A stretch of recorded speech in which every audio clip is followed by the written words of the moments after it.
both performed. Then Dignitas surprises a lot of people by managing to take down Liquid earlier this week. FlyQuest, not quite the same level of impressive play, but we'll see if they can redeem themselves here. And it's actually a really interesting story that could only happen with LCS being 3 days a week, because they have the same shared opponent so far before playing each other. So it's really easy to kind of, in your mind, do a little ranking of how good they look. Dignitas beat Team Liquid, and FlyQuest got absolutely demolished. So that's what they talked about along the desk, how Dignitas come into this as a favorite, but you never know in League of Legends. You never know what adjustments would have been made and what FlyQuest can try and answer back. Well, Dignitas is going to go ahead. It's tax season. They're paying the Riven tax right about now, making sure that doesn't go into the top lane there for FlyQuest. Also banning out the Akali. I'm running out of clever jokes to make about that. It's banned every game. Blitzcrank banned out by Dignitas as Tom Kinch, Elite, and Lucian are taken out. And there you go. It's Rumble picked for FlyQuest. The Rumble first pick. And FlyQuest can do this because it's a flex pick. Yes. If this was just a top lane Rumble, you betcha Huni would have a counter pick ready that he'd be comfortable smashing Rumble with. But because it is flexible, they're going to be a little bit more okay locking it in early.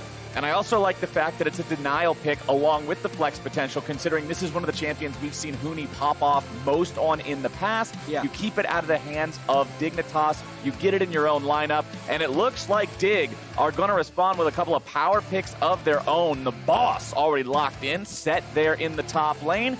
And we'll see whether or not they want to go ahead and lock in that Aphelios. He's been doing a lot of work lately. He really has. With Senna open, you wouldn't be too surprised to see Wild Turtle match with that.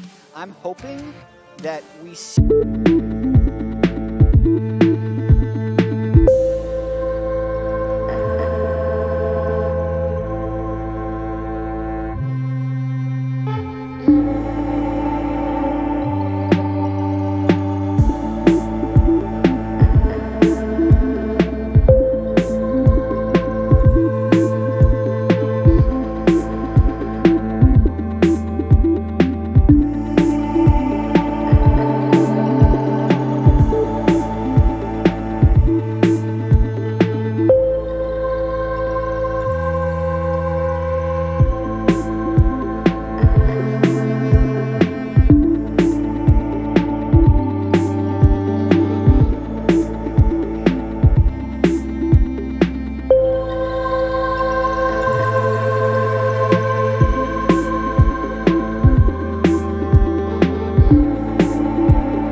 second half of the bans as Syndra and Nautilus are removed. Absolutely. I wish I knew the name of the guy. Someone tweeted me today about like draft order because I was making points about Sven and how C9 has prioritized them more in draft. Across the league, though, marksmen are almost always getting picked first rotation. Even this, with Aphelios being second and Senna being third, is a little bit later than average for what your AD carries are locking in. But yeah, absolutely. You're going to lock them in before the first phase because at the moment it is clear cut. Those are the two top ones, and there's enough power pick bans that people are willing to just make that trade. Right. When the pool is so tiny at the very top, but it's not so much so that they get banned out in that first wave, the trade is so often the play. You take that one, I'll take this one. It's a gentleman's agreement, a handshake in the draft to say we'll both take one of them, spin the bans on something else instead. Orianna and Leona are going to be those second bans, so it's two support bans coming out from Dig, two mid lane bans from FlyQuest, targeting those roles that they've already locked in, but their opponents haven't. Yeah, and I'll be curious to see what Froggen has left to go up against this Rumble mid. FlyQuest getting to just basically target out Froggen, say these are the two no thank you champions. Victor would be something that would scale well into the late game, but would definitely lose a ton of push early and would really hurt their ability to go for early Rift Heralds or early Drakes. So with the way Dignitas is playing, the more I'm thinking about it now, that Rumble pick could provide a lot of problems. Top of mind, I don't have a pick that Froggen should do, but we'll see what he ends up locking in. Well, it's already going to be Jarvan locked in here for FlyQuest. You saw them hovering over the Rex side, thinking about it for a moment. Is a pretty traditional counter to the Lee Sin, but hasn't been seeing a lot of great success lately, even in the counter matchup. So just going into the Jarvan for something that's more generally powerful. see if Morgana is the choice here. Very effective black shields against the hooks coming out from Thresh, but nope. It'll be Alistar for some engage and some disengage, some turret dive potential too. Yeah, I love watching Alistar. I love playing Alistar. You basically shouldn't if Nautilus or Leona are up. So that's why I'm okay with Ignar picking it here, because they clearly target banned out the more powerful tank supports, but I still think there's a lot of stuff you can do with Alistar, particularly in the roaming game. So I think directly in 2v2s against Thresh or Felios, it's actually going to be a little bit of a rough lane, but as they mentioned on the analyst desk, if they can unlock him, he can be incredibly effective, like the mid lane ganking of Alistar, being able to actually headbutt someone backwards, some of the most powerful in the game from the support position. I'm having flashbacks to Season 1 where Alistar builds Heart of Gold and Philosopher's Stone, never levels past 3 and just runs back and forth between lanes for the entirety of the game. The old school times, but speaking of time, we're going to lock in the boy who shattered it. Echo picked up for Dignitas and Froggen in particular here. This champion has been pretty crazy recently. He's been seeing a lot of play in the jungle, but also still mid lane. And the cooldown on the ulti gets insanely low after he builds some cooldown reduction and gets some levels, so there's a lot of outplay potential. It gets low enough that you should actually use it for recall. Like, you go back to base, you buy all your items in under 3 seconds, then you ult back to where you recalled from. Yep. Is a good strat for that. In terms of, like, I was wondering what Froggen is going to play, this at least has a lot of tempo. So I don't think it's necessarily a pick where he'll be going for solo kills. He will be able to get kills with gank assist, but it's like Rumble shoves in so fast, you need something that can try and keep up, and a teleport Echo, who has multiple ways back into the lane and good wave clear, I think is a strong choice. And an interesting thing about Froggen, something that I've enjoyed seeing in the conversations online between the fans about this Dignitas that has shown up really good so far in their first 3 games. Even the longtime Froggen fans, it seems like the thing they're excited the most about isn't just, hey man, Froggen's popping off. It's Froggen's popping off, and he looks like he's got a team around him in all these other positions for what a lot of people are saying is the first time ever. And that's what's really exciting, is to see what can happen when Froggen isn't the man bearing all the weight on his shoulders. For sure. I mean, Dignitas talked about building this team around Huni. It was Hunitas for a little bit during the offseason, but it is a great opportunity for Froggen this year. While he can still be a star player, he won MasterCard Player of the Week in Week 1. The fact that Huni was actually like the star piece and Froggen can just kind of do his stuff, I think unlocks a lot of potential for him. It just relieves some of that pressure, lets you do you. Have a time of your life there in the mid lane, and we'll see if he can pop off here this time around. We're on to the Rift for FlyQuest versus Dignitas. 2-1 for FlyQuest, 3-0 for Dig. Only one other team in the league, 4-0 at the end of Week 2, and that is Cloud9, who everyone is saying seem to be the standout performer so far, along with Dig. So if Dig wants to keep that up, they need to take this win and keep that record clean. Even just a week and 4/5 into the season. A week and 4/5. That's exactly what it is. I mean, you're correct. We've just never been in a position where we've used that metric before. Looking at the slate of games we have on Monday Night League as they set up kind of defensive lines, the 3-0 Dig going to be undefeated against the 2-1 FlyQuest, and then the marquee COD TSM matchup being the 0-3-1-2. Yeah. Like, who would have thought that was going to happen coming into the year? For me, yes, this is a glass half full take. Don't flame me too much. It actually makes me happy in a sense that I can be very excited for both. We have Dignitas, a team that's been gone for a while, and some players that have been looking for LCS success have the chance to be that 4-0 team, like the new powerhouse team. And then TSM COG is always going to be entertaining for me, regardless of their record, because it is such a storied rivalry. So just kind of setting the stage for Monday Night League as a whole, I can't wait to see both games. And Dig is super fun to follow too, I think, because after last year, after Clutch makes their run and gets to Worlds, and it's announced they're going to be rebranding after, and then we move into the new season, and a lot of the roster changes, and a lot of people were like, is this the right move? The gank. But we'll see if the gank happens here on the top side. Huni! Oh, man, he is exploded. Boss ain't doing nothing about that. Oh, man. That was actually a really smart gank from Santorin. If we look at what he ended up doing, Huni, as set, always wants to play aggressive early. And the gank path that you're expecting, if bot lane pulls, which Huni knew they would have pulled because Wild Turtle and Ignar started with red buff, is you're saying, okay, the time for him to do red buff, blue buff, and Gromp and gank beat level 3 is this. So Huni thinks he has about 25 more seconds, hasn't warded yet, but hey, guess what? He's just gonna kill you I don't even think he saw the flag until he was dead. Yeah. So just really good path from Santorin. He only lost about 10 to 15 seconds of overall efficiency to make that first blood happen. Let's see if Grig can make something happen here in the mid lane in retaliation. Power of Evil does have the HP advantage for now. Grig and Froggen will chase him off to the side. This could quickly turn into a multi-man collapse from Dignitas. Power of Evil forced to flash away. Huni flashing after him, but Set doesn't have a stun with the face breaker unless he pulls something else in.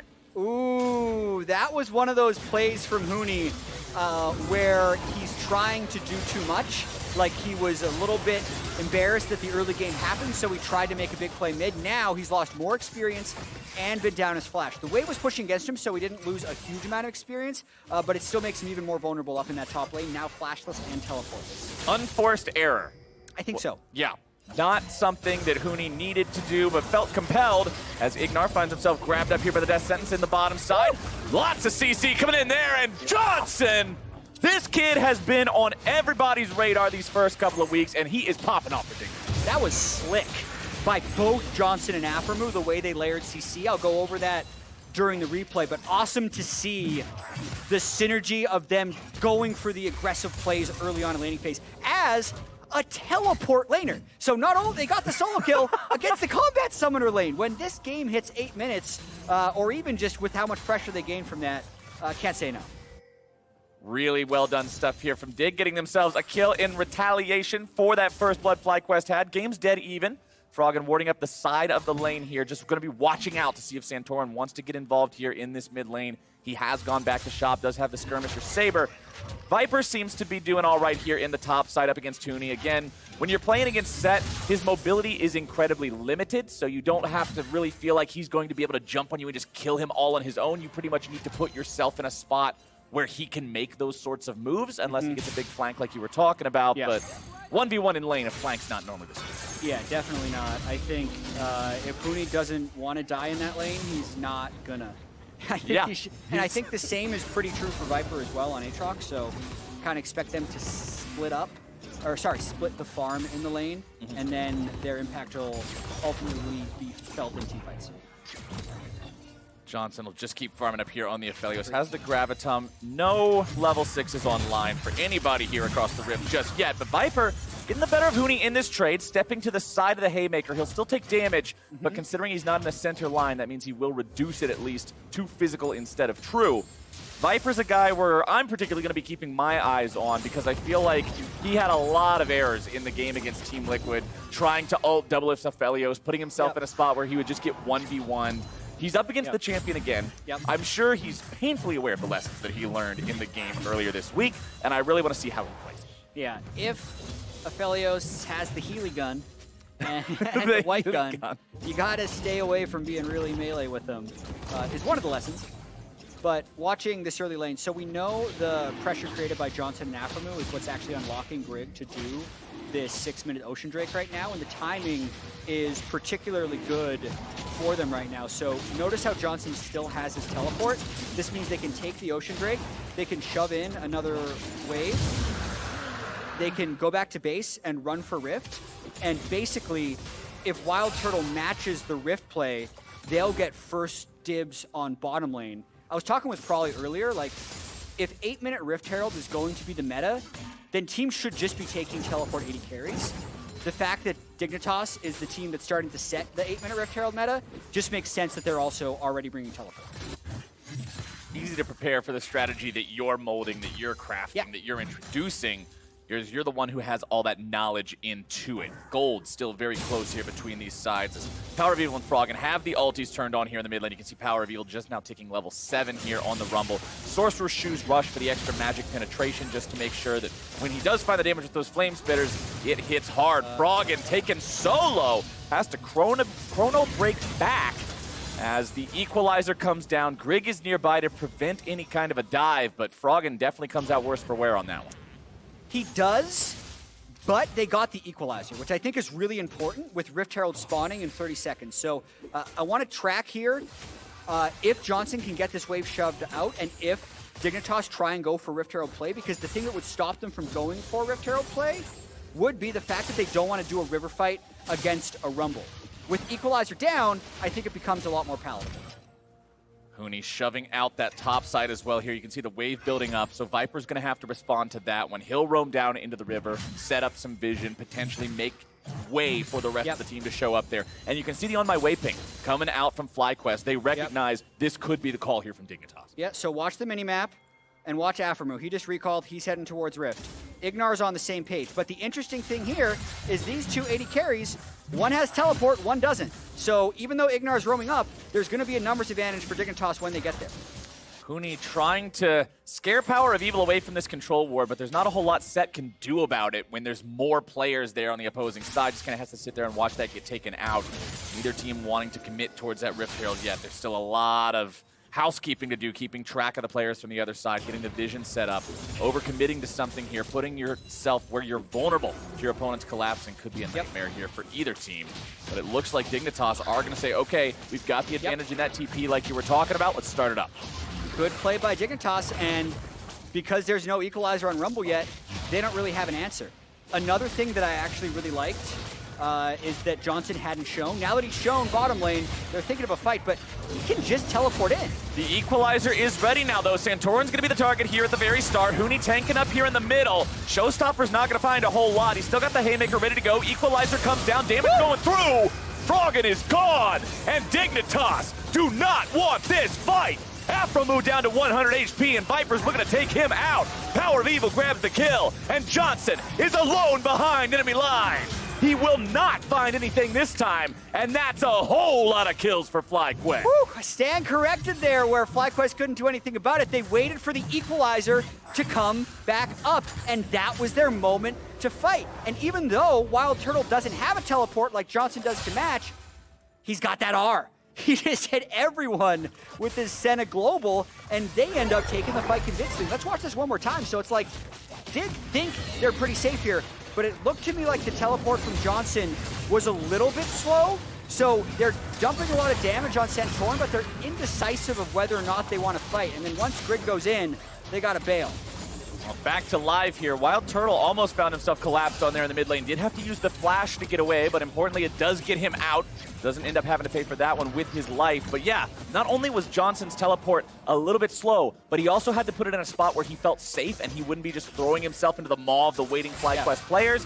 Then he had an extra hike down into that Rift Herald pit where the fight was happening, and it just was not there for Dig. And now FlyQuest with a 1,500 gold lead. It's Power of Evil and Santorin who are topping the charts in that gold count. Santorin 2-0-2 here on the Jarvan. Cinderhulk completed, stopwatch ready to go. He's in a great spot to start these fights. For sure, and the first pick Rumble is also paying off very well. Look for Santorin to make those aggressive plays around the map, but also really watch where Huni goes because he's the one with the eye. The ideal use of a Rift Herald before 14 minutes is to get about 2.5 plates yourself, then drop the Herald, since the charge does true damage for about half of a turret's overall health bar. That'll give you the first turret, but if they don't make a play beforehand, they're not going to get much use out of the Herald. Second Drake spawning here in 5 seconds as well. FlyQuest have control over that bottom side river for now. Take a look at where all the ultis are. Senna ult not quite ready yet for Wild Turtle. Power of Evil does have the Equalizer. Cataclysm's up and running for Santorin too. Dignitas almost have everything ready to go, but still need a few more seconds on the kick from Grig. Huni will continue shoving up the top side here. Has a very slight CS advantage over his opponent, but honestly nothing to really write home about. This lane is breaking even. Yeah, and I mean, just comparing the power of the mid-level laners right now, an Ignite, Equalizer, Sorcerer Shoes Rumble versus like a little pistol on an Echo. Magic pistol, man. Magic pistol, the Hextech Revolver. There's no way they can go to River to contest this. So Santorin knows that, doesn't want to waste any time, gets that Mountain Drake locked up, and we got an Infernal Rift. Infernal means more and more damage as the game goes on, and the potential of those extra procs if we get to the point where one of these teams gets Soul. Froggen continually on the back foot up against Power of Evil's Rumble, and I like seeing Power of Evil on this pick because he's slotted so hard by a lot of people into this control mages only playstyle.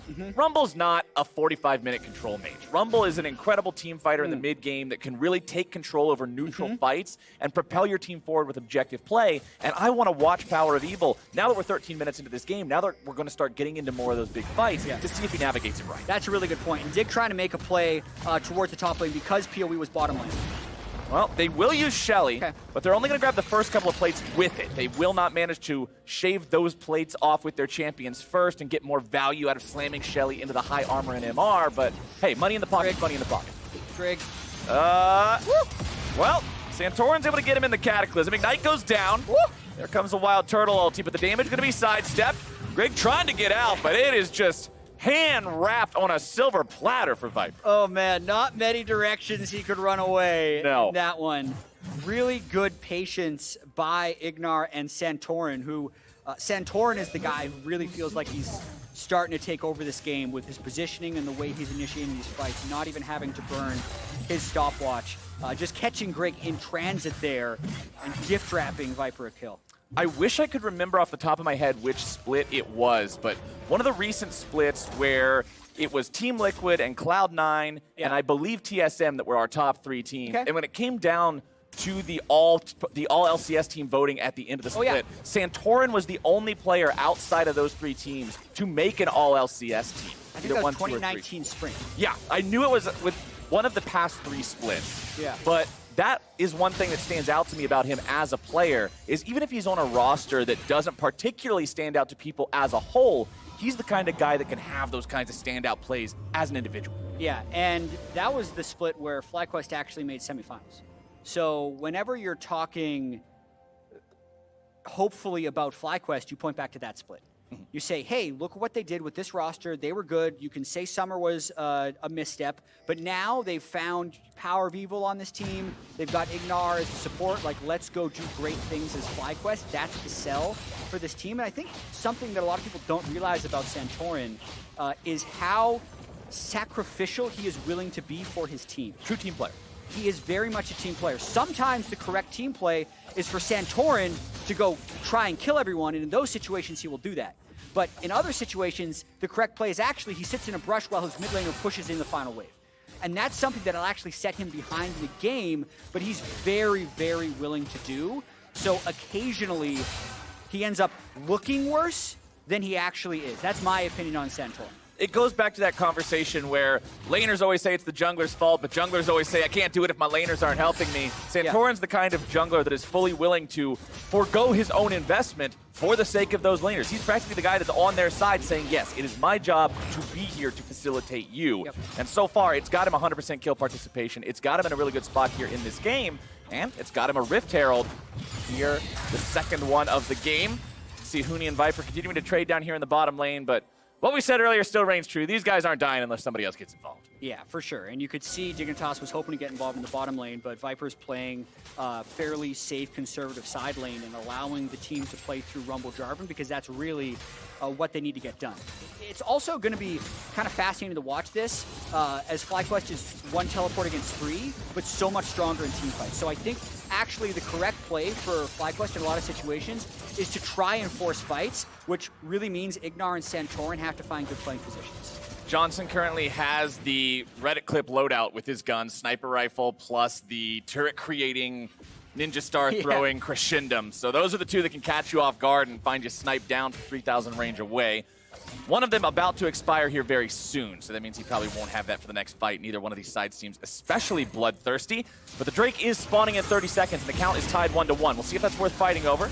Froggen goes for a trade against Power of Evil here. Honestly, I feel like so many times we see the first 2 Drakes go to the same team these days. But since they're split up 1-1, it actually takes away the compelling argument of we need to go for this because neither side really feels that close or far away from it. Yeah, it's very true. And I think Dignitas could be in a little bit of a holding pattern. Like, we know Aphromu is a player who can find a lot of picks, so if they do see Wild Turtle, they'll go for him. But, like, all FlyQuest wants is for Dignitas to fight them. So, like, here's kind of a perfect example of what's happening is Power of Evil moved bot lane to lend support to that area, and since Froggen still has his teleport, he's able to get turret damage. So The Drake is whatever. It's 4% attack damage and ability power. It does move them one closer to Soul Point, but that's still 10 minutes away. Both teams ended up doing the correct thing there based on their summoner spells and team comps. And now I want to see where that leads afterwards as FlyQuest is grouped up here in the mid lane. They've summoned up the Rift Herald. They're looking to take down the tier 1. With plates out of the way, it should be very doable. Santorin's going in, looking to make the dive equalizer down into the pit. There is your dunk bucket, and they're trying to make some Afro moves. Soup, it's Power of Evil on a killing spree. And the Senna can keep sustaining them after that fight, even though there was an attempted counter-engage by Dignitas. Everyone's near full health again. I mean, they're considering continuing this push. They might go for an inhibitor. So much damage comes out of this FlyQuest team in these mid-game team fights, man. Tier 3 turret, 20% HP left, and FlyQuest is just whittling it away. Huni and Froggen coming in from behind, looking for the flank. Viper's going to be following up here in a moment. Froggen's going to be denied. Ignar doing a good job making sure of that. Huni looking for a big haymaker, but only going to find Power of Evil there on the very back end. Huni taken very low, and Power of Evil's on a rampage. Ignar barely gets away from Froggen, and it's a 1-0 fight so far for the side of FlyQuest. What else can they get? Not Froggen. Echo so very mobile, gets himself back out of trouble, but things have just gone FlyQuest's way non-stop for the past while now. Yeah, FlyQuest is doing the right thing, and Dignitas is not able to keep up with the response. This is actually a very telling. I'm going to try and get the story in really quick. When you're the team that's behind, I was talking with Crawley earlier, it's really dangerous to be the one pushing sides because the team that's ahead is just going to dive you. So in this situation, Dignitas should not have been defending this turret. They should have been back, especially with the Rift Herald about to charge them. So they're set up for failure here. Then, after they've already had someone die, then they teleport in. So now they're set up in a 4v5 situation and don't actually have the tools to stop the other 5. The way it usually works is the team that's behind is the team that gets caught grouping, and the team that's ahead is the one that wants to play to sides. The weird thing about this game is the team that's ahead doesn't have teleports, and the team that's behind does. So they're still trying to play these sides, and you're seeing how easily FlyQuest can punish it. So again, Dig continue to try this fight, but they really just don't have the tools. Their teleports are down, they don't have flank position. FlyQuest still has 5 people alive, and they just continue to gain more damage. And you saw from Huni's death there, I feel like between that and the attempted flash facebreaker that we saw early on in the mid lane after he died for first blood at level 2, it seems like we're getting some of the classic Huni tilt. Because after he used the haymaker shield, that's not coming up for another 6 seconds. He had 20% HP. He had no business going anywhere but home, and they sent him there in a body bag. Absolutely, and this is the Team Dignitas from behind, which we haven't seen so far this split. They looked very clean and 3-0 when they were ahead, finding aggressive plays. But what is looking like is the case here is when they're not in position to make aggressive plays, they're still going for it, and they're doing it into this very, very powerful Rumble. So, do have to credit FlyQuest in this case for kind of just, even without Teleport Rumble, like PoE has controlled this game along with Santorin. Every fight where he has Equalizer up is a fight they're going to win. And they're just going to continue to control these objectives, 1 minute, 20 seconds until that next Infernal. And Rumble's build is pretty much exactly where it would want to be. Double spell penetration items, Leandri's Torment, all completed around 21 minutes. Morello Nomicon is also picked up here to help deal with some of the healing that could be coming out from Froggen's ultimate. I know there's a lot of discussion these days on Twitter about whether or not Morello Nomicon should be built in each individual game. We'll leave that up to everyone to form their opinions, but it will provide some extra damage, some extra healing negation power, as that Infernal Drake is up in 45 seconds. This one would put FlyQuest on Soul Point, and they feel completely comfortable stepping up into Dignitas territory, controlling that area, putting down wards, stealing away the blue buff, as Viper finds himself in a 1v3, but he won't find himself there for long. Easy pickup there for Dig. Will they be able to put themselves down to the bottom side river in time for the Drake, or do they just say, no, we're not worried, and take the tier 2? I don't know if they even try, because we got a 10-second desync between the Infernal Drake and Viper's timer, so he'd be able to teleport in, and Dig would just get caught in another team fight. For Dignitas to come back in this game, they need to not team fight as much as possible. So it's on FlyQuest to group either around mid or around objectives and win those groupings. Now they're just trying to chase Dignitas up in the top lane. Infernal's actually temporarily forgotten. Froggen doing a good job zoning everybody away. He knows he's on a champion that is incredibly difficult to lock down and actually pick off. He provides an escape route for the rest of his team in the Lee Sin and the Thresh to make sure that they don't get collapsed on by FlyQuest. So Fly won't get any sort of return kill, but they do have control over this bottom side river with Turtle, Santorin, and Power of Evil marching down there. This is surely their trade. Yeah, absolutely. Soul check-in while Turtle's at 38, so he'll get 40 off of this Dragon because it's going to drop. 40 is a great break point for 80 carry Senna, giving him a little bit of that extra range. At this point, he's going to be, I believe, outranging Aphelios, which is pretty important come later fights. So just continuing to power up. Like, let's see how well they can play around Baron, because there's a real chance that the game stalls out for at least the next 5 minutes. The Senna team is so bad at taking Baron. They've already taken mid lane down to the inhibitor, and Dignitas just needs to not get engaged on while they're exposed mid lane. Exact numbers, 40 is where Senna hits 650 base range, so she's now equal to a Caitlyn, which is also equal to Aphelios with Calibrum, but none of his other guns. Yep, good call. So, although it may still be possible for Johnson to fight him on equally ranged footing, it will be difficult and very dependent on having that sniper rifle ready to go. You can see in Turtle's inventory, he's got the Duskblade, second Dirk also there, stacking up that lethality, Muramana fully charged. The Senna will be very powerful in this upcoming fight. Stoneplate also done for Santorin. First big item after the jungle item completion. That means he'll be so tanky when he initiates these fights and traps everybody in that Cataclysm wave. Yeah, it's going to be a very tanky dive if you consider the Alistair, Jarvan, and Aatrox to go in. And if in a game like this where one team has a moderate edge over the other, a lot of times they'll say, like, what does the losing team need to do to come back? Right. Like, if Dig comes back in this game, a lot of it would be a Johnson carry. Once he gets Runans, there's enough melee divers that he would have the potential to carry a fight, since those melee divers are not extremely high in damage. So that's going to be the tricky thing to see if Dignitas can stall out until he hits those items. You heard him, Dignitas fans. Keep your eyes on Johnson, as Froggen will use the chrono break here in the top side, looking to buy himself a little bit of extra time, but the equalizer comes down. Stasis goes through, and Power of Evil is unstoppable. With Greg out of the way, Hooney's trying to find one in return. He gets a shutdown. His own stopwatch going to be used here now. Aframa with the lantern to bring him to safety. Death Sentence finds its way onto PoE. A nice haymaker going to follow that one up. Johnson is now caught out, and there is no way to do the damage when you're dead like that. Froggen TP's back in, but it's not in time to do much of anything. FlyQuest take the fight. Oh man, Johnson died fast right there. Viper just absolutely obliterated him at the end of that fight. The silver lining is the fact that Dignitas got a shutdown kill, but that's the type of stuff FlyQuest wants to have happen. They got a 5v5 fight around an objective. They were able to get a lot of equalizer damage down, win the fight, extend their goal. That was also the stopwatches from both Froggen and Hooney, so you won't see another one of those from Hooney throughout the game. Froggen needed to upgrade to Zonius to get another. Let's take another look at how it started. Yeah, this all started with Aatrox in the bottom lane as well, so FlyQuest ends up teleporting into this. Froggen does get a lot of damage down, but I think the Stoneplate definitely baits Grigg pretty hard into thinking it's going to be a quick kill on Santorin.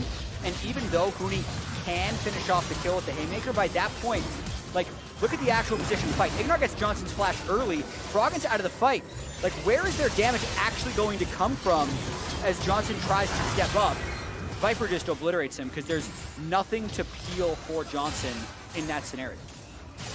FlyQuest continuing to maintain their lead here, 4,000 gold up. And with that 4,000 gold, they command enough of a lead. The Dignitas must be very respectful here in about 70 seconds when that Drake spawns. You have to choose. Do you fight a mid-game team fighting comp in the middle of the game at a team fight objective, or do you surrender the Infernal Soul, which could just be that amount of damage they need to always be able to blow Aphelios up? It's one of those scenarios with no good answer, which is always tough to realize when you're the team. So, I mean, Dignitas is going to go for a fight because they saw Rumble pop with no TP, but it didn't work. Froggen did not get the execution. Froggen does have the Zhonya's Hourglass, uses it to buy himself enough time to allow Aphromoo to provide the escape, but now Johnson's jumped on. There is no way out. FlyQuest have already found one, and it's the most valuable target on Dignitas. Looking to find even more as they chase after Aphromoo. Box drop down to buy a little bit more time, but not today, sir. Viper takes him out, and that's 2 for 0. FlyQuest is making this look easy. Yeah, their teamwork has been on point here. Wild Turtle assisting from long range, but more so just like the power of this Rumble Jarvan combo on top of... Don't need to see that one. That was... Well, I kind of like to see it, but we didn't have to. I'm sure we will. Yeah, we know the story. Greg got hit, and he died. There we go. He went poof. And now the Infernal Drake's going to do the same thing, and with Infernal Soul now in their loadout as well, FlyQuest is scarier than ever. This team now has all the tankiness, all the damage, all the lead. This game is theirs to lose. Yeah, Infernal Soul, that never goes away. Baron's still there. And again, Dignitas has fallen behind with a 1-3-1 composition, so they have very limited options. Not that they're playing this one perfect by any means, but FlyQuest is playing so well as a team. Like, Stoneplate Jarvan just initiating without regard for his own life, because he knows he's completely fine. He knows he's got the Stoneplate and the damage can't be retaliated. So they're picking on the flashless Aphelios over and over again.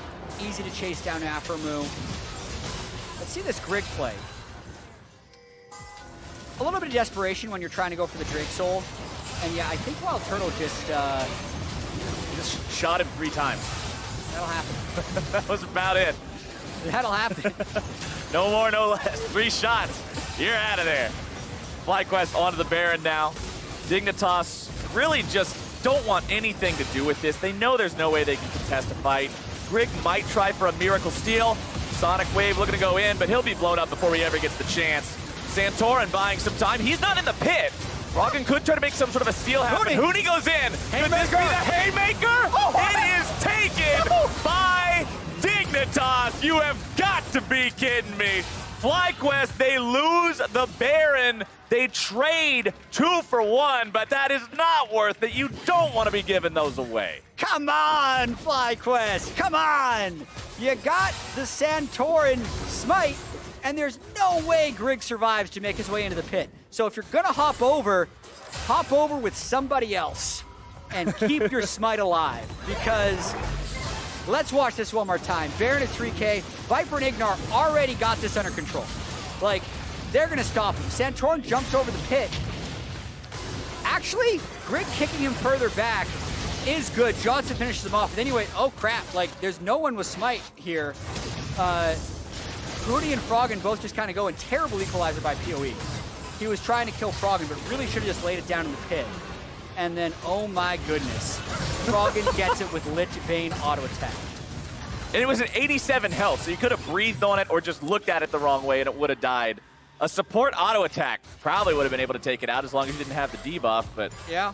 That's tragedy there for FlyQuest. Everything was going so good. Things were looking clean there for a while, and now they got to deal with the fact that Dignitas has Baron for about 90 more seconds. Of course, the Baron power play is not going to look too impressive. They won't really have a chance to do anything with it, but it will buy them time. Yeah, I mean, they can't win team fights. No. And they can't necessarily make stuff happen in side lanes because none of their side laners can win 1v1s. So... yeah, they got the Baron. Yeah, that's it. In terms of like what are they going to be able to do with it, I don't think they're going to be able to do much. Wild Turtles at 75 souls, going on 80. FlyQuest can just keep doing this. It just might take a little bit longer. Santorin continuing to lead the charge there on the front lines. Tier 2 turret going to fall. Huni trying to run at FlyQuest, but as they kite back, it's very difficult for Set to make a lot happen. Froggen dealing with Ignar off to the side. Santorin also going to be keeping them away as Aphromoo melts away. The Guardian Angel going to proc there.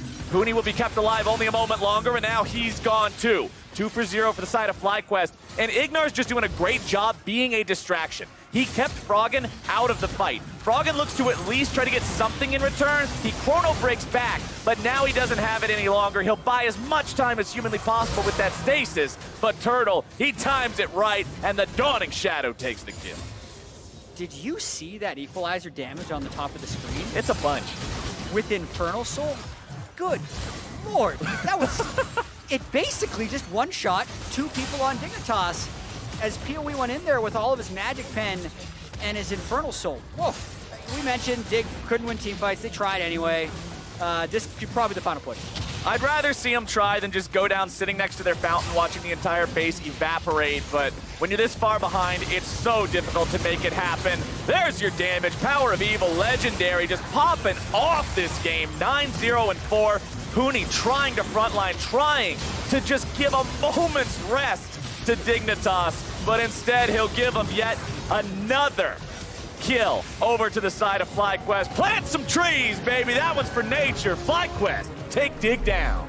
And there is no reason to do anything but smile right now for FlyQuest because that was such a good bounce-back game for them. We mentioned this week, both FlyQuest and Dig came in at 2-0 and had a shared opponent in Team Liquid. The fact that FlyQuest lost that game so handily and Dignitas had that very close win, everyone, you wouldn't find a soul that would say FlyQuest should be favored in this game over Dignitas. No. But they showed up on the day. The Rumble first pick, while a little bit peculiar, worked out great because they got to the Phase 2 bans and Froggen didn't have a great answer for it.